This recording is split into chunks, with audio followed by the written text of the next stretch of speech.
religion has been teaching the wrong thing about divorce, and this is why. The church taught that except for adultery, you can't get divorced. But Jesus didn't say that. Look in verses 9 and 10. Whosoever shall put away his wife except, here's the exception, except it be for fornication, and shall marry another, committeth adultery. And whosoever marrieth her which is put away doth commit adultery. His disciples said unto him, if this is the case, it's not good for a man to marry. God never intended for anyone to get a divorce with one exception, fornication. According to Jesus, fornication is justifiable cause for divorce. So, we might want to find out what Jesus meant by fornication. Now, I want you to notice that Jesus did not say, except for adultery. No, he said, except it be for fornication. Now, the word fornication is translated from the Greek word porneia. Adultery is translated from the Greek word moikao. They are two different words that mean two different things. If Jesus had meant adultery, he would have said adultery, and the Greek word moikao would have been used, but Jesus didn't use that word. And if Jesus would have meant adultery, he would have said adultery, but he didn't say that. He didn't use the word moikao. He used the Greek word porneia. So what's the difference between the two? Well, adultery refers to extramarital sex. So any form of sex outside of marriage is considered to be adultery. Any form of sex. So what's fornication? Well, most of us have been taught that fornication is sex before marriage. And the reason we've been taught that is because that's what it means in English.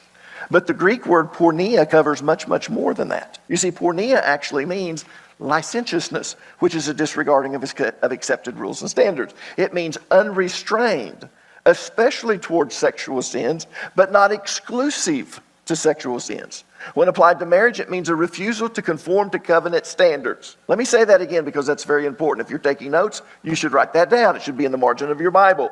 When porneia is used in the context of marriage, it means a refusal to conform to covenant standards.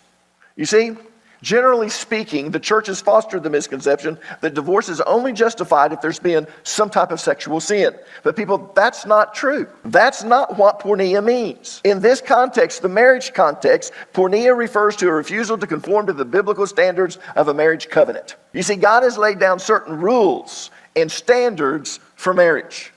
These rules and standards constitute a covenant. Let me give you some examples of the standards and rules for marriage. Each partner is required to love, cherish, and nurse each other. You'll find that in Ephesians chapter 5. Abuse is unacceptable, any type of abuse. Emotional, mental, verbal, or physical. And it's not just men to women. It can be women to men. Men, it's unacceptable for your wife to slap you or hit you. That is totally unacceptable. Another example. The husband is required to financially support his family. You'll find that in 1 Timothy chapter 5, verse number 8. A man that doesn't take care of his family is worse than an infidel, an unbeliever, because even the unbelievers know it's the man's responsibility to financially support his family. That doesn't mean that the wife can't work. It doesn't mean that the wife can't make more money than the husband. But I want you to understand something. If we have financial problems, it's my responsibility to get out and work 2 jobs, 3 if I have to. And if your wife wants to be a doctor and she wants you to stay home, take care of kids, that's okay. But you need to understand if something happens and you're in financial trouble, man, it's your responsibility. Here's another one. The wife is required to take care of the home. Doesn't mean she can't work outside of the home. That's Titus chapter 2, verse number 5. Neither are to sexually defraud each other on a regular basis. 1 Corinthians chapter 7, verse number 5. Both are required to remain faithful. Adultery is forbidden in the Bible. These are covenant obligations. So listen to me. Porneia is the breaking of these biblical standards and rules of the marriage covenant. It may include adultery, but it may not include adultery. It's not limited to adultery.